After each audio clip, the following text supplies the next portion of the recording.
Halo guys, balik lagi sama gue Adi di channel Capek Nganggur.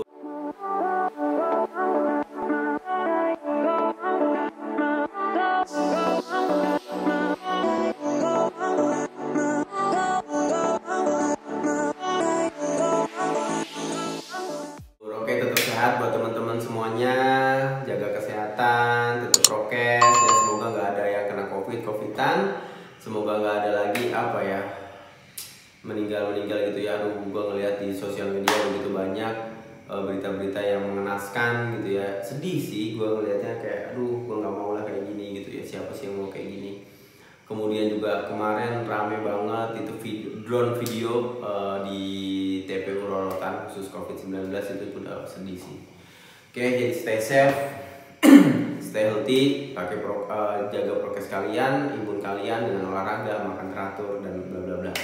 Oke, thank you, masih tetap stay di channel Capek Nganggur. Buat teman-teman yang belum subscribe, silahkan subscribe. Buat teman-teman yang belum like, silahkan like jika kalian menyukai video-video yang ada di channel ini. Kemudian juga share ke teman-teman kalian, kasih tahu bahwa channel ini tuh bermanfaat. Ya, semoga bermanfaat sih. Oke, kali ini gue bakal sedikit ngobrol lah ya sama teman-teman bahwa gue sekarang udah upload video itu setiap hari sebenarnya. Tapi gue shoot di di studio paling cuman 3 video gitu ya, karena terkadang gue suka ya teringat ide gue pengen bikin video, ya udah gue dadakan gitu ya. Tapi yang pasti sih 3 video yang gue buat setiap minggunya itu gue akan bikin di studio, dan biasanya itu poin-poin yang emang gue udah persiapkan dan gue pengen bahas itu ada di situ gitu ya. Oke, semoga yang gue bikin emang benar-benar bermanfaat buat lu semuanya, buat teman-teman semuanya, buat fresh graduate, buat yang lagi nganggur, buat yang lagi bekerja dan pengen pindah dan lain sebagainya. Oke, nah ada pertanyaan ke gue sebagai HR, itu kandidat seperti apa sih yang dicari oleh perusahaan dan juga HR? Kandidat yang kita cari itu sebenarnya teman-teman juga harus udah tahu sih yang dicari itu seperti apa. Jadi yang dicari itu gue bakal bahas dari 3 poin aja kali ini, dan itu 4 poin. Dan gue rasa ini gue akan ngebahas simple, nggak terlalu detail, karena semua detailnya harusnya kalian tahu, cuman gue akan reminder. Yang pertama itu adalah sesuai kualifikasi. Ketika kita buka iklan, ketika kalian apply ke iklan itu, ketika kalian apply ke job position, job vacancy yang ada di situ, job posting, itu semuanya sudah ada kualifikasinya jelas, pendidikannya apa, gendernya apa, kemudian responsibility-nya apa, dan lain sebagainya.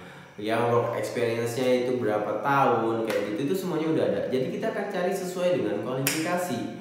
Kalau kalian terlalu rendah gak kita proses, kalau kalian terlalu tinggi juga gak kita proses gitu. Jadi kita akan cari sesuai dengan kualifikasi. Ada catatan, orang yang terlalu rendah dari kualifikasi itu biasanya akan kita proses jika terlihat bahwa kandidat ini akan punya progres ke posisi yang atau kualifikasi yang memang kita sedang cari gitu. Oke. Jadi yang pertama itu kita akan nyari yang sesuai kualifikasi. Kemudian ini yang poin paling penting sih sebenarnya, terlepas dari kualifikasi, itu adalah budaya, culture. Ini orang akan merusak culture perusahaan ini atau tidak? Ini kandidat bakal merubah culture menjadi lebih buruk atau menjadi lebih baik. Ini kandidat akan match atau tidak dengan culture kita. Karena kalau seandainya kandidat itu tidak match dengan culture kita dan membawa dampak negatif, ya itu akan menjadi suatu masalah yang sangat besar untuk perusahaan. Perusahaan udah ngebulit nih budaya kerja yang cukup baik, ya sedang progres lah menuju perusahaan yang lebih baik. Kemudian budaya kerjanya dibikin se-chill mungkin, se-asik mungkin, se-yang mungkin gitu. Tiba-tiba ada orang masuk gitu kan, tiba-tiba dia langsung ngerubah, rusak, dan ya itu sih bakal jadi PR berat buat perusahaan. Jadi ya budaya kita akan cari sesuai dengan culture perusahaan. Terakhir, ketiga. Yang ketiga adalah sesuai dengan budget. Budget itu kita sudah tentukan ya, kita punya salary structure, contohnya posisi A gaji dari UMR sampai 7 juta, posisi B gaji dari 10 sampai 15 juta, bla bla bla segala macam. Nah, kita akan lihat ekspektasi salary kalian seperti apa. Tapi ada banyak pengecualian juga. Kalau seandainya ini orang kualifikasinya good match tapi budgetnya over, biasanya kita akan bikin suatu pengecualian. Contohnya kita punya budget 20 juta, tapi dia minta 25 juta. Kita akan berusaha nego dulu angka 20 juta. Tapi kalau seandainya emang nggak bisa, dan dia orang ini match banget dengan culture match, kualifikasinya match, kita akan bikin pengecualian. Ya, kita akan kayak bikin special case. Udah kita kasih 25 juta, kita kasih probation, oke atau tidak? Ya let's try gitu ya. Oke. Kemudian yang terakhir adalah kandidat seperti apa sih yang dicari sama HRD. Yang pasti kandidat ini itu adalah orang yang emang bener-bener punya pola pikir atau cara berpikir yang emang bener-bener dia maju gitu ya. Kita nggak bakal nyari kandidat yang kayak dia yaudah yang penting gue kerja deh, yang penting gue kerja, yang penting gue dapat kerja. Dia nggak punya masa depan atau dia nggak punya goal ke depan, dia nggak punya plan ke depan tuh kayak gimana, dia kayak nggak punya pola pikir maju itu seperti apa. Yang penting gue kerja, ya lu mau kerja 100 tahun pun lu akan jadi kayak gitu-gitu aja, dan lu akan jadi beban suatu saat untuk perusahaan. Percaya deh, karena gue sering banget ketemu sama orang-orang seperti itu. Orangnya udah tua, kerja udah sampai 20-30 tahun, tapi dia gitu-gitu aja, gajinya segitu-gitu aja, dan ya udah mereka nggak akan jadi apa-apa dan akhirnya jadi beban, kalah sama yang muda.